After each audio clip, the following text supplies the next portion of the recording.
melibatkan ahli yang membuat perjanjian sewa beli dengan Bank CIMB di bawah Akta Sewa Beli 1967.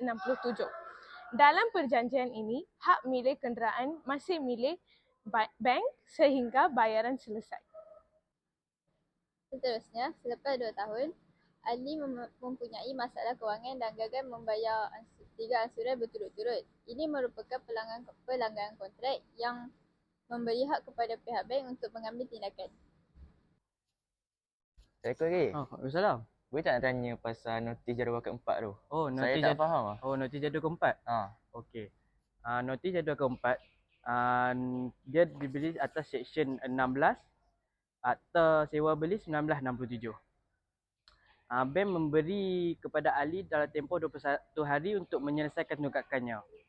Akan tetapi, Ali tidak dapat menyelesaikan tunggakannya tersebut. Weh, Pan. Aku nak tanya kau pasal penarikan semula. Dia atas Seksyen apa? Oh, yang tu? Okey, untuk pengetahuan, penarikan semula tu dia atas Seksyen 18. Pihak bank menarik semula kenderaan tersebut selaras dengan Seksyen 18 Akta Sewa Beli 1967. Jadi penarikan itu dilakukan secara aman dan tiada kekerasan lah. Pihak bank juga menghantar notis kepada Ali. Min, apa yang ada dalam Seksyen 21?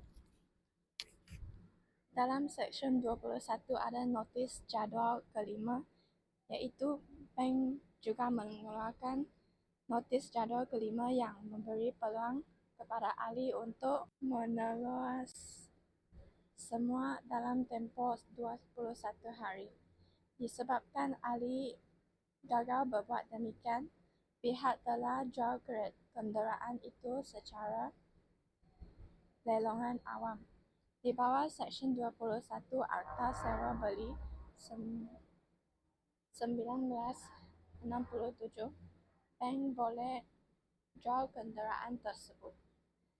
Hasil jualan ditolak daripada baki hutang dan lebihan mesti dipulangkan kepada Ali. Kesimpulannya, semua prosedur di bawah Akta Sewa Beli 1967 telah dipatuhi. Oleh itu, tindakan penarikan semula dan penjualan kenderaan oleh pihak bank adalah sah di sisi undang-undang.